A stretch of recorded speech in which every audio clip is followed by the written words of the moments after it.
গ্রামের নাম রূপনগর। গ্রামের একদম শেষ মাথায় ছিল একটা পুরনো দোতলা বাড়ি। বাড়ির মানুষ সবাই শহরে থাকত। বাড়িটার পেছনে ছিল একটা বন্ধ ঘর। সেই ঘর নিয়ে গ্রামের মানুষজন একটাই কথা বলতো, ওই ঘরে রাত হলে কেউ ডাকে, কারো হাঁটাচলা বোঝা যায়, অদ্ভুত শব্দ শোনা যায়। দিনের বেলায় ঘরটা একদম সাধারণ মনে হলেও রাত নামলেই জায়গাটার চারপাশ অদ্ভুত রকম নিস্তব্ধ হয়ে যেত। তাই এই বাড়ির আশেপাশে তেমন কেউ আসত না। শীতের ছুটিতে রহিম শহর থেকে একাই গ্রামের নানুবাড়িতে বেড়াতে আসে। বাড়িতে তখন কেউ ছিল না, কারণ তার পরিবারের সবাই শহরে থাকে। সারা দিন ঘোরাঘুরি করে রাতের বেলা রহিম খাওয়া দাওয়া শেষ করে নিজের ঘরে একাই শুয়ে পড়ে। এইভাবে কিছুক্ষণ ঘুমানোর পর ঘড়িতে তখন প্রায় 12টা। হঠাৎ ঠক ঠক ঠক। রহিম চমকে ওঠে।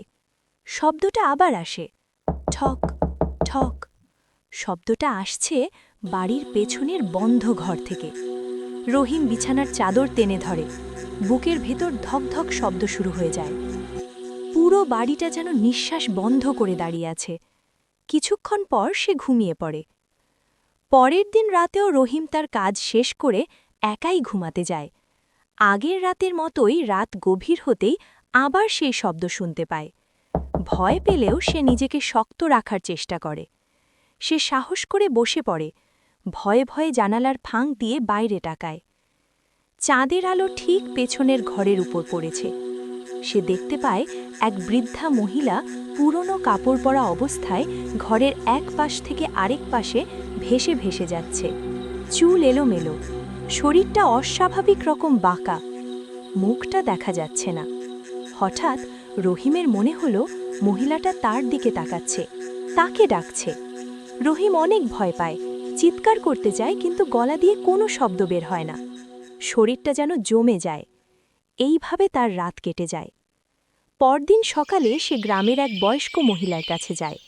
রহিম সব কথা বলে, গত 2 দিন রাতে তার সাথে যা যা হয়েছে সব খুলে বলে।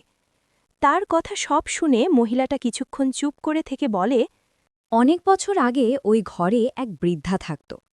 তার একটি ছেলে ছিল। সে গাড়ি অ্যাক্সিডেন্টে মারা যায়। তার ছেলের বউ তাকে একটা ঘরে বন্দি করে রাখে। সব সময় একা বন্দি জীবন তার কাটে। কেউ তার সাথে কথা বলে নাই, তার খোঁজ নেয়নি। সে এভাবে একা থাকতে থাকতে একদিন মারা যায়। তারপর থেকেই লোকে বলে, সেই ঘর থেকে নাকি প্রতি রাতে অদ্ভুত ভয়ঙ্কর শব্দ হয়। কেউ ডাকে তার কাছে। হয়তো বৃদ্ধ মহিলার আত্মা এখনও সেই ঘরে রয়ে গেছে। রহিম সব কথা শুনে ভীষণ কষ্ট পায়।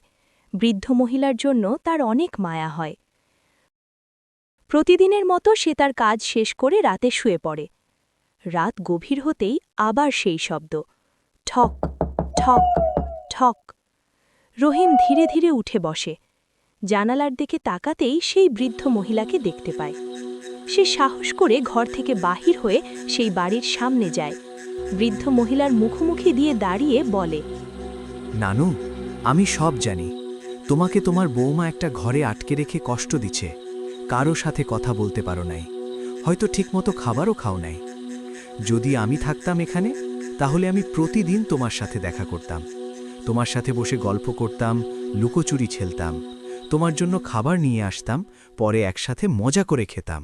এসব শুনে বৃদ্ধ মহিলার ভূতের চোখে পানি চলে আসে। সে বলে, ঠিক বলতেছিস নানু ভাই, সত্যি আমাকে অনেক কষ্ট দিছে। আমাকে ঠিকমতো খাইতে দেয় নাই, কারোর সাথে কথা বলতে পারি নাই, অনেক কষ্ট পেয়ে মরেছি। আজ তোর কথা শুনে অনেক শান্তি লাগলো। এই বলে বৃদ্ধ মহিলার আত্মা মিলিয়ে যায়। তারপর থেকে ওই বাড়িতে আর শব্দ শোনা যায়নি, আর কেউ হাঁটাচলা করেনি। গল্পটি কেমন লাগলো কমেন্ট করে জানাবেন। ভিডিওটি ভালো লাগলে এবং আরও এমন সুন্দর ভিডিও দেখতে আমাদের চ্যানেলটি সাবস্ক্রাইব করে পাশে থাকুন। ধন্যবাদ।